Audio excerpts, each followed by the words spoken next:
తప్పుకున్నారు. అది ఓకే.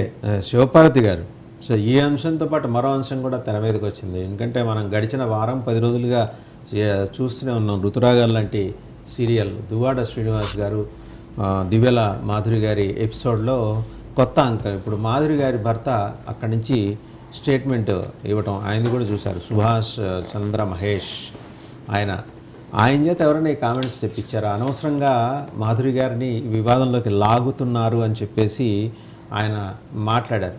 ఈ ఎంట్రీ ఏంటి? సడన్ ఎంట్రీ ఏంటి? ఇన్ని ట్విస్టులు ఏంటి?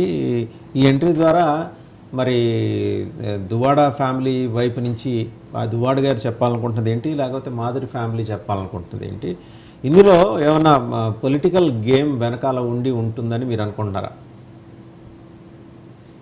ముందుగా వాసు గారు, మీకు ప్యానెల్లో ఉన్న పెద్దలకి వీక్షకులకి గుడ్ మార్నింగ్ అండి. ఇప్పుడు దువ్వాడ శ్రీనివాస్ గారి గురించి ఎవరికి కావాలండి? ఎవరు పట్టించుకుంటారు వాళ్ళ ఇంట్లో విషయాలు? నాకు తెలిసి ఏంటో డైవర్షన్ పాలిటిక్స్ కి వైసీపీ అలవాటు అయిపోయిందో ఏమో. వాళ్ళ నాయకుల గురించి వాళ్ళే అతిగా ప్రచారం చేసుకుంటా అది కూటమి నేతల మీద వేస్తా ఉన్నారు. సో వ్యక్తిగత విషయం అనే వైసీపీ గతంలో వ్యక్తిగతంగా మరి మా నాయకుడి మీద వ్యక్తిగతంగా ప్రతి ఒక్కళ్ళు ఏ ప్రెస్ మీట్ పెట్టినా, ఈవెన్ ముఖ్యమంత్రి గారు కూడా మరి మా నాయకుడి ఇంట్లోకి తొంగి చూడటం, వ్యక్తిగతంగా మాట్లాడటం చేశారు. మరి ఇప్పుడు వాళ్ళ నాయకుల గురించి మాట్లాడుకోమనండి. ఆయన ఆ చంద్రశేఖర్ రెడ్డి ఏమో దళిత మహిళకి ప్రెగ్నెన్సీ కారణం అయ్యాడని, దువ్వాడకేమో భార్య ఉండగానే ఇంకో ఆవిడని పెట్టుకొని ఇంట్లో వాళ్ళ పిల్లల రోడ్డు మీద నిరాహార దీక్ష చేసే పరిస్థితి. సో ఇలాంటి వ్యక్తిత్వం లేని వాళ్ళందరూ గతంలో పవన్ కళ్యాణ్ గారి వ్యక్తిత్వం గురించి మాట్లాడిన పెద్ద మనుషులు వీళ్ళంతా. సో ప్రజలకు అంటే బయటికి ఎవరైతే కర్మ అదే రిటర్న్ బ్యాక్ అన్నట్టు ఎవరు చేసుకుంది వాళ్ళకి అందరికి అర్థం అవుతుంది. వీళ్ళ పరిస్థితి ఏంటి? అదే చెప్పారు కదా పవన్ కళ్యాణ్ గారు, ఒక పెళ్లి చేసుకొని 30 స్టెప్నీలు మెయింటైన్ చేస్తే ఓకేనా అని. సో వైఎస్ఆర్సీపీ పార్టీ ఆ సిద్ధాంతం అది కాబట్టి అన్ని బయటకు వస్తున్నాయి ఇప్పుడు ఒక్కొక్కటి. వాళ్ళ విషయంలో దువ్వాడ వాణి గారి విషయంలో ఏ స్థాయిలో ట్రోల్స్ చేశారు అనేది, అంటే ఒక భార్య పిల్లలు రోడ్డు మీదకి వచ్చి నాకు న్యాయం చేయమని అని అడిగితే కూడా అది టీడీపీ కట్టు కదా. టీడీపీ నాయకులు ఆవిడని అలా చేసి పంపించారు. ఆవిడని దాడి చేయడం అసలు ఇదే వితండవాదం నాకైతే అర్థం కాదు. వాళ్ళ భార్య కంప్లీట్ గా ఆయన అక్రమ సంబంధం పెట్టుకొని ఆయనే చెబుతున్నాడు. అడల్టరీ అంటే అసలు గూగుల్లో సెర్చ్ చేస్తే దాన్ని వ్యభిచారం అని అర్థం వస్తుందండి.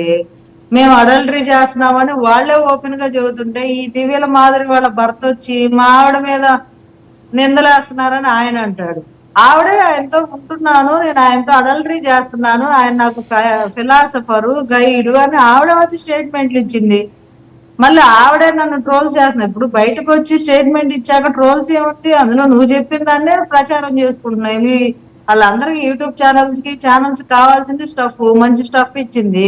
స్టఫ్ ఇచ్చినప్పుడు వాళ్ళు మరి థంబ్నెయిల్ పెడతారు, అన్ని రకాలుగా పెడతారు. మరి ఇప్పుడు ఆవిడ వచ్చి ఓపెన్ స్టేట్మెంట్ ఇచ్చి ఇది కరెక్టే, ఇది నిజమే, నేను ఉంటున్నాను, మేమిద్దరం కలిసే ఉంటున్నాము, మేము అడల్టరీ చేస్తున్నాము అని ఆవిడ ఓపెన్ గా వచ్చి చెప్పినప్పుడు మళ్ళీ వాళ్ళ భర్త ఇది కావాలని చేస్తున్నారు, రాజకీయంగా ఎదుర్కోలేకుండా రాజకీయంగా ఎదుర్కోకపోవడానికి ఏమన్నా ఎమ్మెల్యేగా 10 సార్లు గెలిచారా ఏంటి? కనీసం ఆవిడ కూడా ఆవిడ మండలంలో కూడా సరిగ్గా తెలియదు. ఇప్పుడు దువ్వాడ ఫ్యామిలీతో ముడిపడి ఉంది కాబట్టి ఆవిడ వెలుగులోకి వచ్చిన ఆవిడ మీద ట్రోల్స్ వచ్చాయి. ట్రోల్స్ కూడా కాదు, నిజాలే, వాళ్ళు చెప్పిన నిజాలే ప్రచారం చేస్తున్నారు. అవన్నీ బయటకు వచ్చి చెప్పుకోవడం మీడియా దగ్గర. మళ్ళీ వాళ్ళ భర్త వచ్చి ఇది కాదు ఇది, దీనికి వైఎస్ఆర్సీపీ పార్టీ నాయకులు భలే వింతగా, అంటే ఇంతకు ముందు వ్యక్తిగత జీవితాల్లో తొంగి చూసిన వాళ్ళు సరిపెట్టుకోవాలి కదా వాళ్ళ నాయకులు వ్యక్తిగత జీవితాలు ప్రచారం. ఈ వ్యవహారంలో జనసేన చాలా బ్యాలెన్స్డ్ గా వ్యవహరిస్తోంది, అది స్పష్టం.